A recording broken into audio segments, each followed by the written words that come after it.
말씀을 함께 교독하도록 하겠습니다. 사도행전 20장 13절에서 38절 말씀 교독하겠습니다. 우리는 앞서 배를 타고 아소에서 바울을 태우려고 그리로 가니 이는 바울이 걸어서 가고자 하여 그렇게 정하여 준 것이라.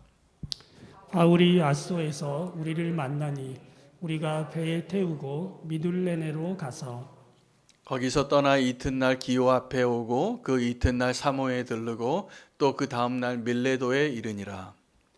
바울이 아시아에서 지체하지 않기 위하여 에베소를 지나 배 타고 가기로 작정하였으니 이는 될 수 있는 대로 오순절 안에 예루살렘에 이르려고 급히 가밀어라. 바울이 밀레도에서 사람을 에베소로 보내어 교회 장로들을 청하니 오매 그들에게 말하되 아시아에 들어온 첫날부터 지금까지 내가 항상 여러분 가운데서 어떻게 행하였는지를 여러분도 아는 바니 곧 모든 겸손과 눈물이며 유대인의 간계로 말미암아 당한 시험을 참고 주를 섬긴 것과 유익한 것은 무엇이든지 공중 앞에서나 각 집에서 거리낌이 없이 여러분에게 전하여 가르치고 유대인과 헬라인들에게 하나님께 대한 회개와 우리 주 예수 그리스도께 대한 믿음을 증언한 것이라. 보라 이제 나는 성령에 매여 예루살렘으로 가는데 거기서 무슨 일을 당할는지 알지 못하노라. 오직 성령이 각 성에서 내게 증언하여 결박과 환난이 나를 기다린다 하시나 내가 달려갈 길과 주 예수께 받은 사명 곧 하나님의 은혜의 복음을 증언하는 일을 마치려 하면은 나의 생명조차 조금도 귀한 것으로 여기지 아니하노라. 보라 내가 여러분 중에 왕래하며 하나님의 나라를 전파하였으나 이제는 여러분이 다 내 얼굴을 다시 보지 못할 줄을 아노라. 그러므로 오늘 여러분에게 증언하거니와 모든 사람의 피에 대하여 내가 깨끗하니 이는 내가 꺼리지 않고 하나님의 뜻을 다 여러분에게 전하였음이라. 여러분은 자기를 위하여 또는 온 양떼를 위하여 삼가라. 성령이 그들 가운데 여러분을 감독자로 삼고 하나님이 자기 피로 사신 교회를 보살피게 하셨느니라. 내가 떠난 후에 사나운 이리가 여러분에게 들어와서 그 양떼를 아끼지 아니하며 또한 여러분 중에서도 제자들을 끌어 자기를 따르게 하려고 어그러진 말을 하는 사람들이 일어날 줄을 내가 아노라. 그러므로 여러분이 일깨어 내가 3년이나 밤낮 쉬지 않고 눈물로 각 사람을 훈계하던 것을 기억하라. 지금 내가 여러분을 주와 및 그 은혜의 말씀에 부탁하노니 그 말씀이 여러분을 능히 든든히 세우사 거룩하게 하심을 입은 모든 자 가운데 기업이 있게 하시리라. 내가 아무의 은이나 금이나 의복을 탐하지 아니하였고 여러분이 아는 바와 같이 이 손으로 나와 내 동행들이 쓰는 것을 충당하여 범사에 여러분에게 모본을 보여준 바와 같이 수고하여 약한 사람들을 돕고 또 주 예수께서 친히 말씀하신 바 주는 것이 받는 것보다 복이 있다 하심을 기억하여야 할지니라. 이 말을 한 후 무릎을 꿇고 그 모든 사람들과 함께 기도하니 다 크게 울며 바울의 목을 안고 입을 맞추고 함께 읽겠습니다. 다시 그 얼굴을 보지 못하리라 한 말로 말미암아 더욱 근심하고 배에까지 그를 전송하니라. 아멘. 하나님의 말씀입니다.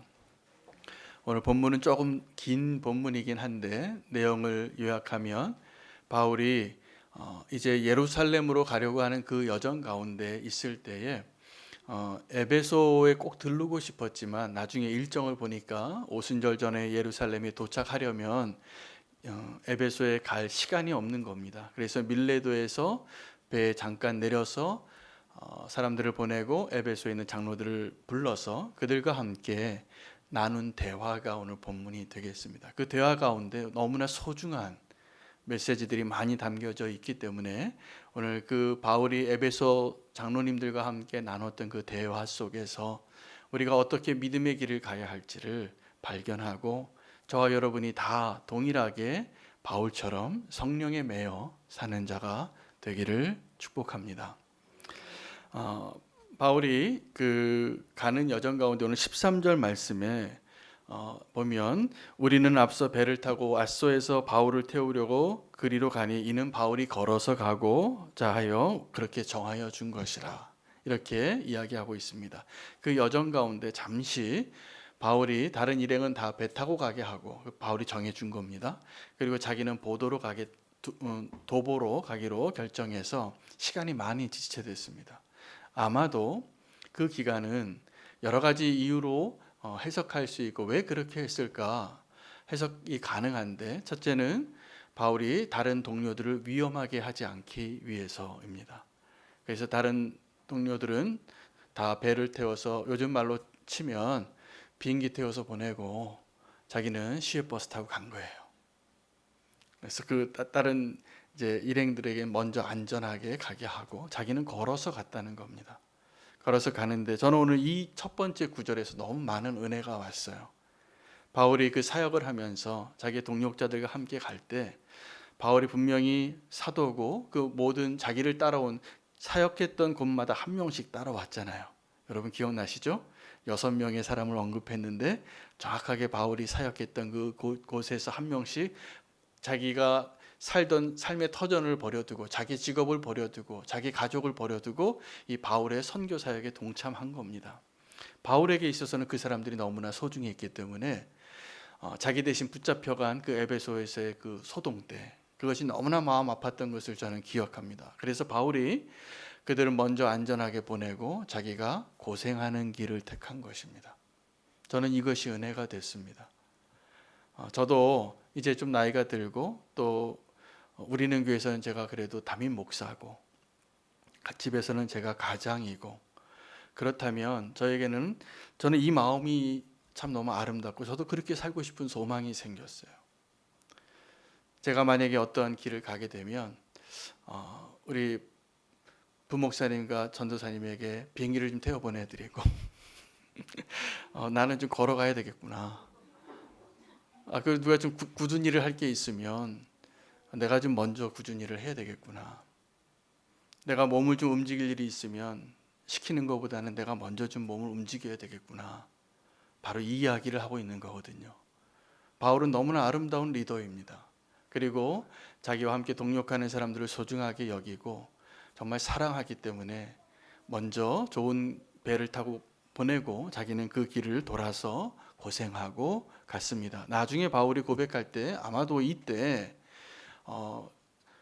그 사나운 짐승을 만나고 배고프고 춥고 어려움을 당했던 그 중에 하나일 수도 있어요.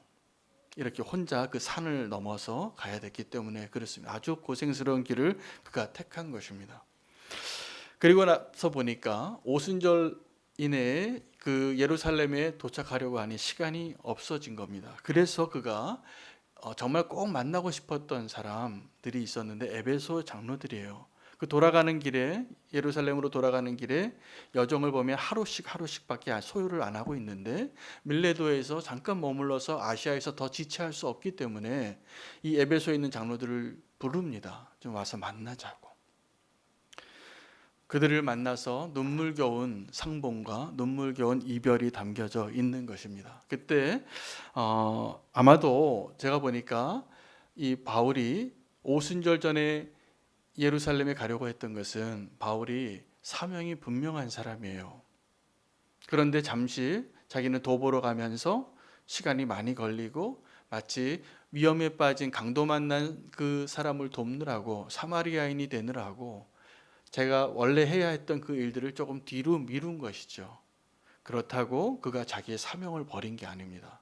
그는 이제 예루살렘에 약정된 시간에 가야 되기 때문에 이제 시간이 없었어요. 그런데 시간이 없어도 꼭 에베소에 있는 장로들은 만나고 싶었어요. 왜냐하면 이제 고백 가운데 나오지만 이것이 마지막인 걸 안 거예요. 바울이 내가 이제 이 에베소 장로들을 볼 마지막 시간이다. 그래서 이때를 놓치면 내가 다시 못 볼 것 같으니까 꼭 한번 만나자. 밀레도에서 만나자. 그렇게 약속을 하게 된 것입니다. 그리고 그 장로님들과 함께 이제 바울이 자기가 에베소에서 어떻게 사역했는지를 요약하는데 3가지로 요약됩니다. 모든 겸손과 눈물과 인내예요. 시험을 참아낸 거예요. 여러분, 바울이 에베소에서 이렇게 사역을 한 것을 자기가 요약한 거예요. 에베소에서 3년 동안이나 두란노에서 놀라운 역사가 일어나고 모든 마술책들이 태워지고 아시아 전역에 이 복음이 전파되어지게 되었던 그 놀라운 역사가 가능했던 이유는 바울의 눈물과 바울의 고난과 바울의 인내가 있었기 때문이었다는 것이죠. 여러분, 사명자가 그런 어려움을 참고 인내하고 눈물 흘리는 시간이 있는 것은 축복입니다. 그리고 그것이 있기 때문에 가능한 거였습니다. 그리고 나서 이제 바울의 꿈은, 바울의 목적은, 바울의 계획은 그 에베소에서의 그런 삶을 사역했던, 그렇게 살았던 바울의 그 모습 그대로를 가지고 바울이 가고자 했던 것은 예루살렘을 지나서 로마까지 가는 거였습니다. 종종 저는 선교지에 나가겠다고 하시는 분들 중에서 좀 마음 아픈 모습을 볼 때가 있어요. 어떤 분이 선교사가 되겠다고 찾아오시는데 목회가 안 되는 거예요. 목회가 너무 어려우니까 선교사가 되겠다고 찾아오세요. 또 어떤 분은 사업을 하다가 안 됐어요. 이제 더 이상 뭐 할 게 없어요. 그래서 이제 선교사가 되겠다고 찾아오세요. 그런데 저는 그런 분들 오면 말렸어요. 정말 하나님이 보내신 건 맞냐고. 여러분, 이 선교의 길, 정말 고난의 길, 남들이 가기 어려운 그 길을 갈 때에는 물론 그렇게 인도하시는 분도 있겠죠. 하나님께서 이 길도 막고 이 길도 막고 부르신 곳으로 가게 하시는 분도 있지만 그런 모습으로 가서 감당하기 더 어려울 것입니다. 왜냐하면 집에서 새는 바가지는 밖에서도 새요. 내가 여기서 준비 안 된 사역자인데 어떻게 더 어려운 곳에 가서 사역을 할 수 있겠어요.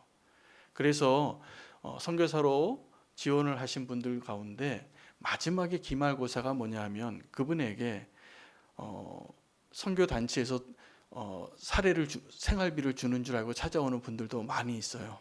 근데 대부분 선교 단체는 그런 선교 단체 없습니다. 다 어떻게 되냐면 믿음 선교로 자기 후원자를 모금해야 돼요. 그런데 그것 자체가 마지막에 이 선교사님이 정말 준비된 사역자인가 아닌가를 판가름하는 기말고사예요.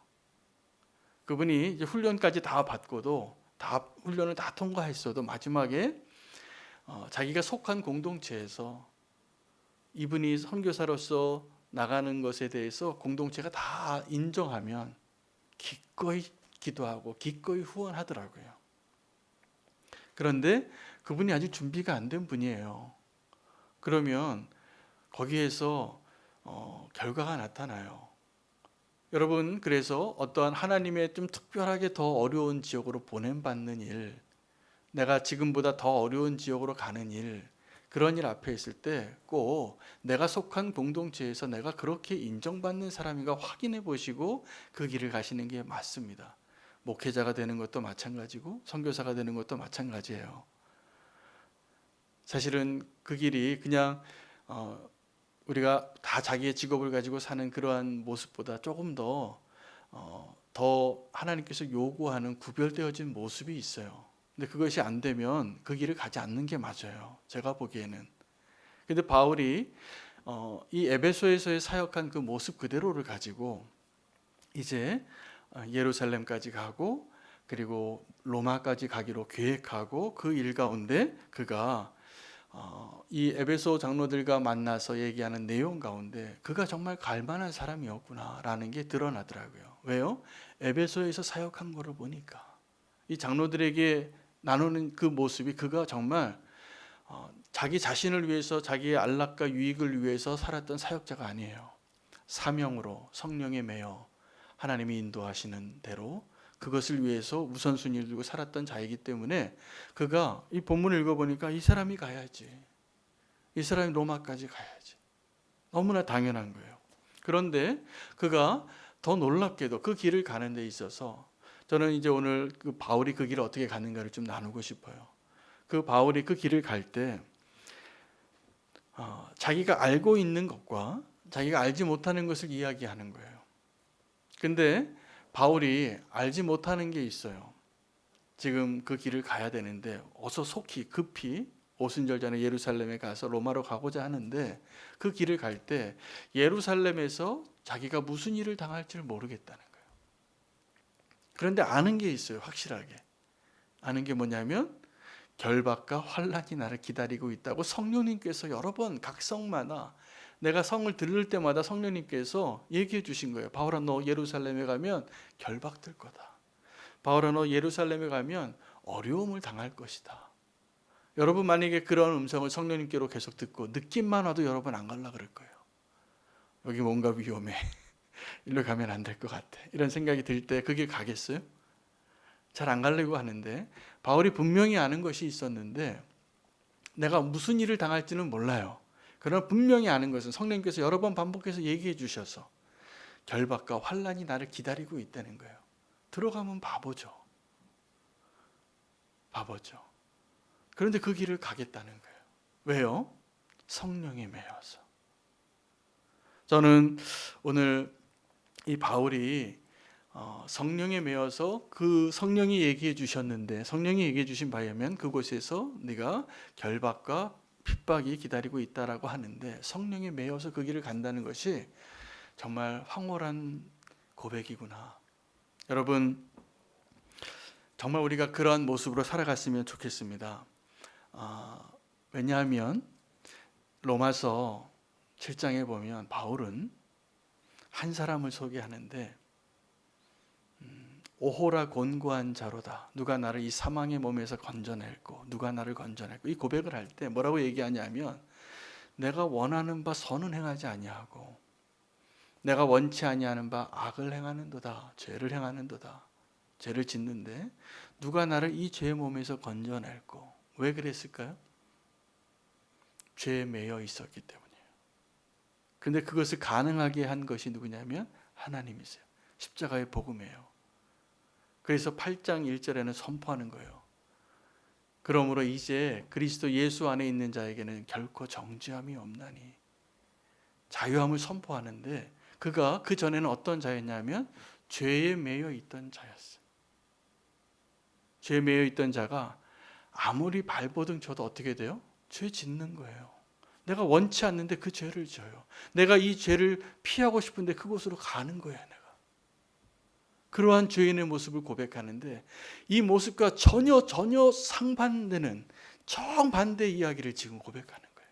성령에 매여서. 성령에 매여서 거기 고난이 있고 결박이 있고 내가 어려움을 당하는데 성령에 매여서 그 길을 가지 않을 수가 없는 거예요. 심지어는 그곳에 가서 내가 무슨 일을 당할지를 몰라요. 어떻게 그 길을 갈 수 있을까요? 믿음 때문이에요. 아브라함이 갈 바를 알지 못하고 본토 친척 아비의 집을 떠나 내가 지시할 땅으로 가라. 그가 이 성령에 매여서 갔던 바울과 동일한 모습으로 갔던 사람인 거예요. 아브라함이. 여러분 우리가 인생을 살 때 다 계획을 하시잖아요. 한 직장에서 다른 직장 갈 때도 그 다음 직장이 미리 합격되지 않으면 여기 사표 쓰기 어렵잖아요. 그렇죠? 이 이사갈 집을 여기 마련해 놓지 않으면 이 집 나갈 수가 없잖아요. 우리는 항상 내가 가야 할 바를 계산하고 계획하고 준비하고 가는 거에서 안정감을 느끼는데 하나님은 우리에게 믿음으로 사는 삶이 무엇인가를 얘기해 주는데 네가 가서 무엇을 할지 알지 못해도 아는 것은 분명한데 네가 고생할 거라는 거예요. 그런데 그것이 아무런 상관이 없는 거예요. 바울은 이렇게 말합니다. 내게 허락하신 그 사명 그것을 마치는 그것을 위해서는 나의 생명조차도 귀하게 여기지 아니하노라. 부럽지 않습니까? 저는 그 바울이 부럽습니다. 그리고 우리는 교회 모든 성도님들이 바로 그 바울의 모습이 되기를 축복합니다. 다른 거에 매여 있지 아니하고 성령에 매여서 그 길을 가는 자가 얼마나 부러워요. 가서 내가 무슨 일을 당할지 알지 못해요. 아는 거 분명하게 아는 것은 감옥에 들어가고 핍박을 당할 거가 분명한데 상관이 없는 거예요. 그게. 그 고생이 상관이 없는 거예요. 왜요? 성령에 매여서 가고 있기 때문에. 여러분 우리는 믿음으로 사는 삶이라는 게 어떤 거냐면 내가 이 길을 갈까 지금도 고민하면서 주님 내일 새벽 기도 때 오른쪽으로 가야 할지 왼쪽으로 가야 될지 보여주세요. 이 회사를 가야 할지 저 회사를 가야 할지 보여주세요. 이거 가지고 고민하는데, 믿음으로 사는 사람은 결론을 내리고 가는 거예요. 결론을 내리고. 그 차이예요. 내가 그 가는 길을 고민하는 이유는 결론이 아직 안 나서예요. 근데 바울이 결론이 내어진 사람의 모습을 보여주고 있는데 성령에 매여서예요. 근데 그 성령에 매여서가 마치 우리가 죄질 때 여러분 어떻습니까? 내가 이거 죄인 거 아는데 이러면 안 되는데, 내가 이 짓을 하면 안 되는데, 내가 여기에 있으면 안 되는데, 내가 이런 생각을 품으면 안 되는데 하면서 하고 있잖아요. 왜요? 죄에 매여 있기 때문에. 오호라 곤고한 자로다. 누가 나를 이 사망의 몸에서 건져낼고. 그러면서 그 죄로 끌려갔었잖아요, 우리가. 근데 성령에 매여서 사는 사람은 정반대예요. 정반대예요. 동일해요. 근데 그 모습이 동일해요. 성령에 매여서 사는 삶은 내가 죄 지을 때 그 욕심에 이끌려서, 그 타락한 본능에 이끌려서 갔던 그 길, 가고 싶지 않지만 내가 그렇게 갔던 그 길, 그때마다 양심이 계속 브레이크를 걸었는데 브레이크 작동이 안 됐잖아요. 근데 성령에 매여서 가는 사람이 동일해요. 누구에게 매여서 가기를 원하십니까? 결론을 내리면 이게 가능해요. 바울처럼. 오늘 바울은 저에게 큰 도전을 주고 제가 정말 바울이 부럽더라고요. 우리가 믿음으로 산다고 하면서 여전히 내가 이게 좀 더 나에게 이익이 될까? 이게 조금 더 나한테 도움이 될까? 이 사람을 만날까? 여기를 갈까? 저울질하고 있을 때 믿음으로 사는 사람은 결론을 내리고 가는 겁니다. 그리고 가면 내가 무슨 일을 당할지 알지 못하지만 그 길을 넉넉히 가고 그 사명의 길을 완수하는 거예요. 바울이 그래서 그것을 알았기 때문에, 이미 결론 내린 사람이었기 때문에 하나를 더 알았어요. 이 에베소 장로들과 함께 만나는데 이제 다시 보지 못할 것을 알았어요. 그래서 눈물을 흘리고 이별을 합니다. 여러분, 사랑하는 사람과 이별하는 것이 쉽지 않습니다. 우리는 교회에서 지난 2020년에 장례가 참 많았는데 우리 다 그 장례식마다 다 눈물이 많았어요. 근데 사실은 성도에게 있어서, 믿는 성도에게 있어서 장례식은 눈물 흘리는 자리가 아니라 천국 환송하는 자리이기 때문에 기뻐해야 될 자리가 맞습니다. 그럼에도 불구하고 왜 눈물이 납니까? 다시 보지 못하니까요. 그 눈물은 정말 이해해요. 바울이 지금 그 사명으로 그 길을 가면서 에베소 장로들과 함께 그 눈물에 포옹을 하고 같이 무릎 꿇고 기도하면서 이별을 해요. 굉장히 슬픈 장면이에요. 그런데 너무 아름다운 장면이에요. 그렇게 사랑하는 사람이었기 때문에. 그리고 그 사랑하는 사람을 다시 못 본다는 그 사실 하나가 그렇게 눈물로 보낼 수밖에 없는 아름다운 장면이었죠. 놀랍게도 예수님의 제자는 이런 아름다운 장면을 연출하지 못했습니다. 예수님께서 그렇게 말씀해 주셨음에도 예수님이 가시는 그 마지막 날에 겟세마네의 자리에서도 꾸벅꾸벅 졸고 1시간을 함께 기도하지 못했던 제자들, 마지막에 예수님이 끌려가는 그 자리에 나는 당신 모릅니다. 난 저 사람 모르는 사람입니다. 라고 부인했던 베드로의 모습, 부끄럽죠.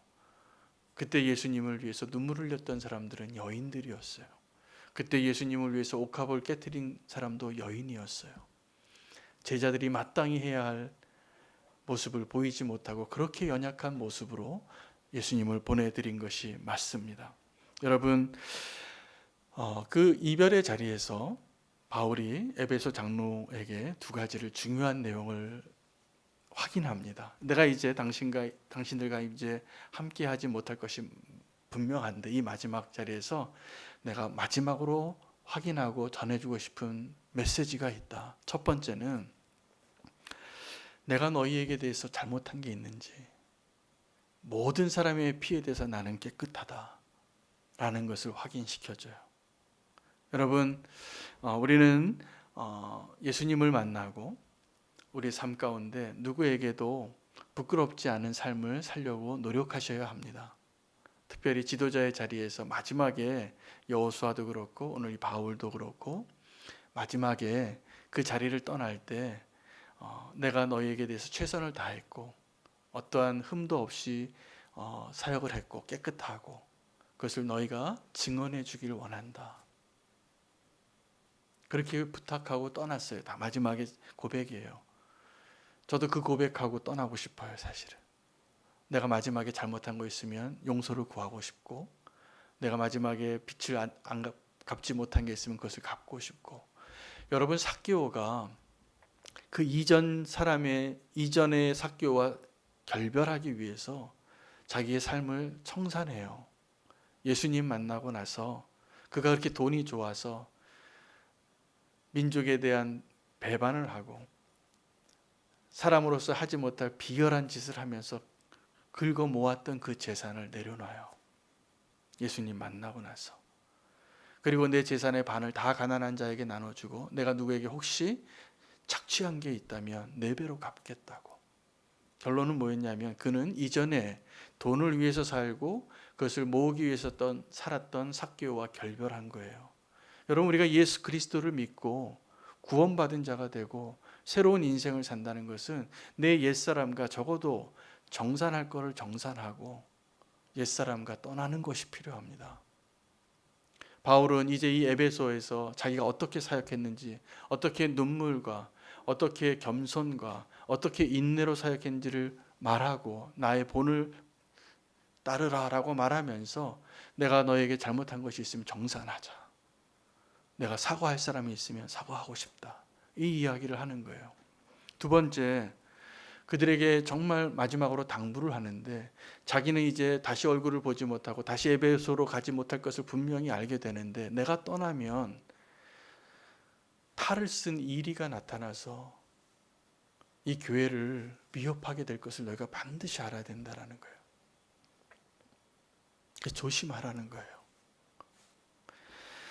여러분, 그러면서 이 바울이 굉장히 소중한 고백을 하는데 이 에베소에 있는 장로들은 바울이 일궈낸 그 교회 3년 동안 아마도 이렇게 생각하시면 됩니다. 큰 유명한 아름다운 건강한 대형 교회를 만들어 놨어요. 성도가 몇천 명이에요. 근데 거기 떠나요. 그리고 거기에 맡겨놓은 장로님들에게 부탁하는 거예요. 이 교회를 잘 지켜달라고. 잘 지켜달라고. 그런데 이 교회에 대해서 뭐라고 표현을 하냐면 예수 그리스도께서 하나님께서 자기 피로 사신 교회라는 거예요. 바울이 이 에베소 교회를 말하면서 내가 3년 동안 눈물로 세운 교회라고 말하지 않더라고요. 하나님께서 자기 피로 사신 교회라는 거예요. 여러분, 저는 오늘 사실은 제목을 오늘 이 본문에서 여러 가지 하나님 주신 메시지가 있어서 다른 설교를 하나 썼었어요. 교회를 사랑하라. 교회를 사랑하라. 근데 이걸 바꿔서 오늘 이 내용이 포함되어지는데 여러분, 교회가 어떤 이런 분들을 요즘 많이 만나잖아요. 내가 하나님은 좋은데 교회가 싫어요. 하나님 나 지금도 믿는데 교회를 떠나고 싶어요. 이게 거짓말이에요. 하나님 사랑하는 게 아니에요. 하나님을 모르는 거예요. 그래서 안타까워요. 그런 분들이 많아지고 있어서 더 안타까워요. 우리 교회에 사명이 있다면 그런 성도님들을 주님께로 인도하는 일을 우리는 교회가 좀 하고 싶어요. 왜냐하면 그런 분들이 너무 많아지기 때문에. 근데 이거는 속는 거예요. 그건 사실이 아니에요. 하나님은 사랑하는데 교회는 사랑하지 않는다. 이건 하나님을 사랑하지 않는다는 고백을 한 것과 동일해요.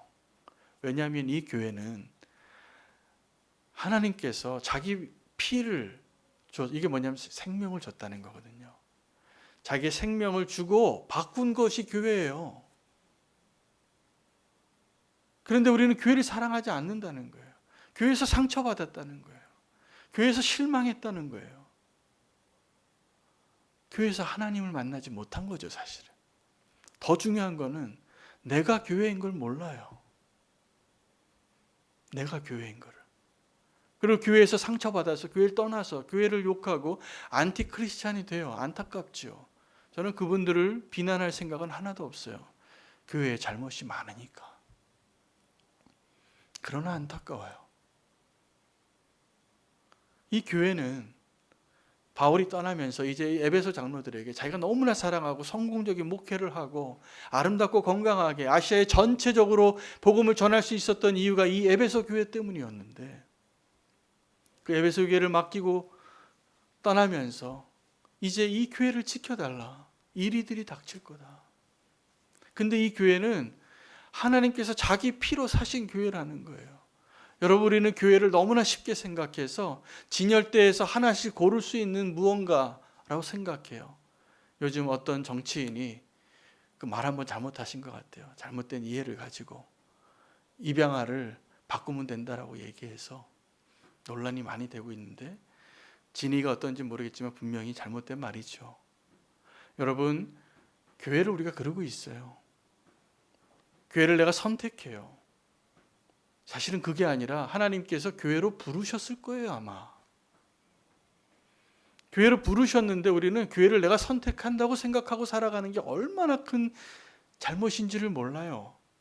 결코 거기에서 내가 교회됨을 누리기 어려울 겁니다. 그런 마음으로 교회를 택했다면. 하나님은 저와 여러분을 교회로 부르신 거예요. 마치 선교사로 보냄을 받은 것처럼. 우리가 교회로 지금 이 자리에 모인 것은 하나님께서 오늘 이 자리에 교회가 되라고 부르신 거지, 이 교회가 너무 좋아서 아니면 이 교회가 내 도움이 필요해서 보낸 게 아니에요. 나를 이곳에 교회로 세우신 거예요. 우리가 교회인 거를 모르는 거죠. 교회에 대한 굉장히 착각이에요. 교회는 머리가 예수 그리스도이고 우리가 모두 지체가 되어서 서로 지체됨을, 서로 사랑함을, 서로 연합됨을 경험해서 누구는 아프고 누구는 건강해요. 누구는 부자고 누구는 가난해요. 누구는 똑똑하고 누구는 어리석어요. 그런데 같이 교회로 부른 거예요. 그래서 그 교회 안에서 하나님의 통치하심과 그 교회를 건강하게 지키기 위해서 사랑 아니면, 눈물 아니면, 인내 아니면 세울 수 없는 그 교회를 세우라고 바울에게 부탁했던 그 동일한 일들을 오늘 저와 여러분에게 맡기신 것을 아십니까? 동일해요. 바로 그 동일한 부르심으로 우리를 부르셨어요. 근데 우리는 교회를 나를 좀 위로해주고 나를 좀 알아주고 내가 좀 무언가 할 수 있는 내가 교회에서 좀 드러나기를 원하고, 그런 분들이 대부분 교회를 좀 어렵게 해요. 하나님께서 피로 사신 교회를 더 사랑하시기를 바랍니다. 그게 하나님 사랑하는 거예요. 연약하지만. 저는 교회를 비난할 때 그것이 하나님을 비난하는 것이라는 결론으로 내렸어요. 여전히 아파요. 제가 교회 목사잖아요. 우리 교회도 완전하지 않아요. 저도 완전하지 않고 여러분도 아마 그러실 겁니다. 그런데 중요한 건 이 교회를 하나님께서 자기 생명을 주고 사신 거예요. 그리고 그걸 맡긴 거예요. 근데 그 교회를 무너뜨리려고 하는 악한 세력들이 올 것에 대해서 말하는 거예요.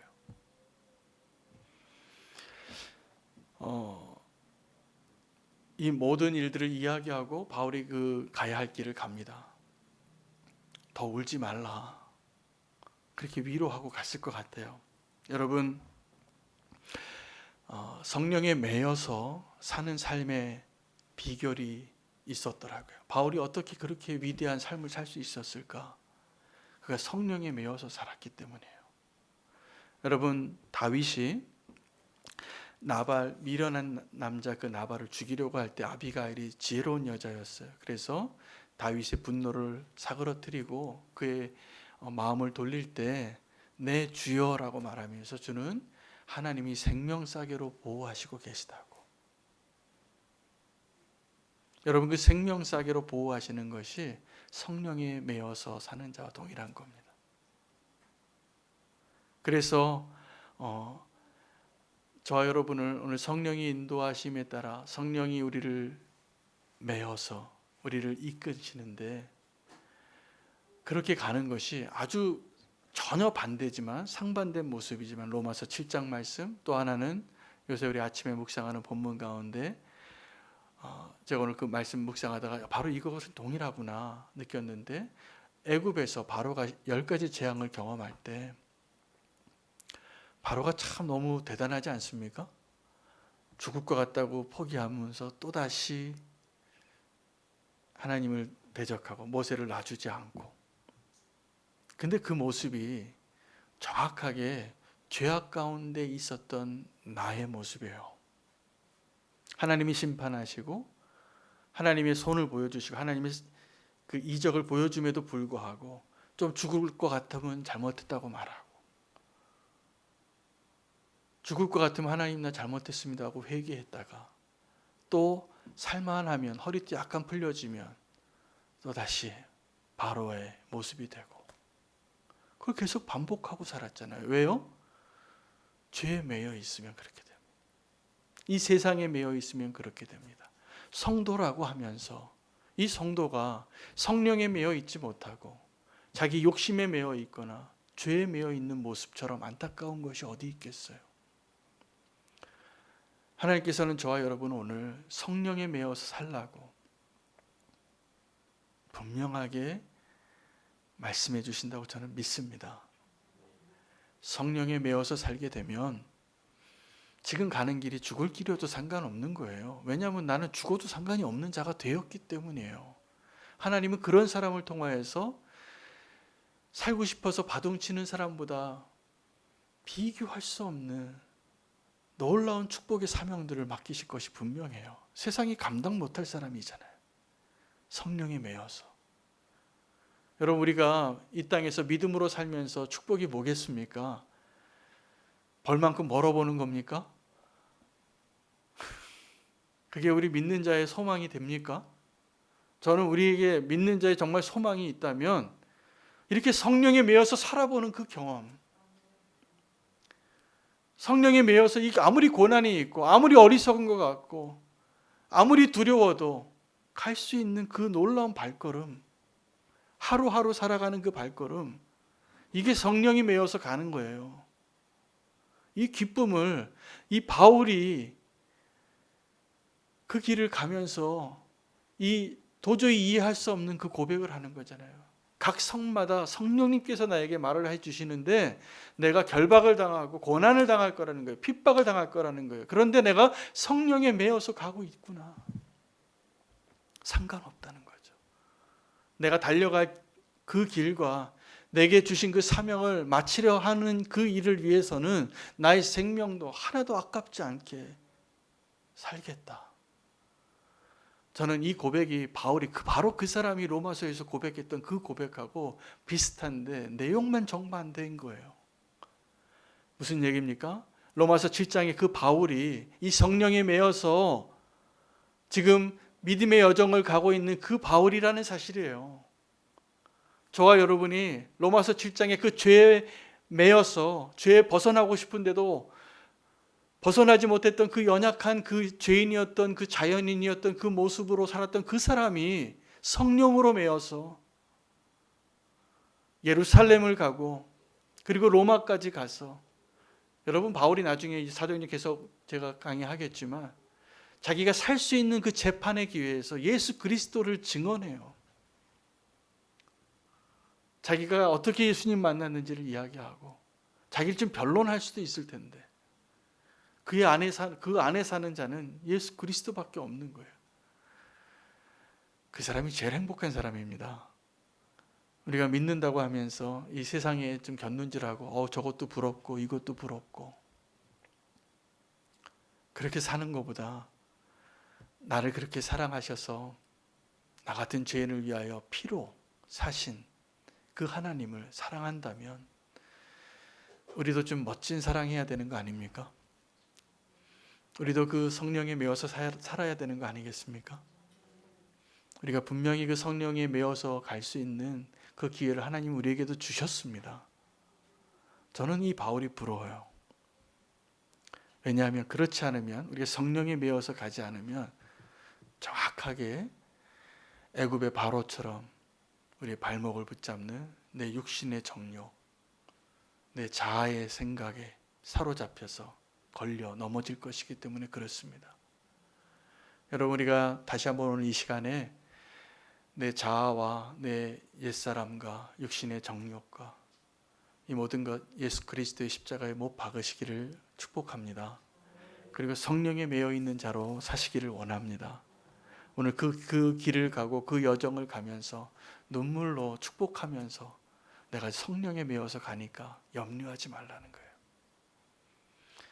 우리 모두가 다 성령에 충만한 자가 되어서 성령에 매인 바 되어서 주님이 인도하시는 대로 한 걸음씩 나아가는 한 분 한 분 되시기를 축복합니다. 가장 행복한 사람이 되는 길입니다. 기도하시겠습니다. 하나님, 죄악에 매여서 한 걸음도 나아가지 못하여 내가 원하는 바 선을 행하지 못하고 원치 아니하는 바 악을 행하는 자로 살았던 그 연약한 자, 오호라 곤고한 자로다 고백했던 그 사람이 이제 성령으로 매여서 성령의 매인바 되어서 주님이 원하시는 곳으로 나아갔습니다. 오늘 우리 한 사람 한 사람에게도 그 동일한 은혜를 허락하여 주시기를 원합니다. 죄에 매여 있었던, 나의 욕심에 매여 있었던 옛사람을 십자가에 못 박아 주시옵소서. 이제 주님께서 우리와 함께 하셔서 성령에 매여 믿음의 길을 갈 수 있는 한 사람 한 사람 되게 해주시기를 원하옵고 예수 그리스도 이름으로 기도합니다. 아멘. 오늘 말씀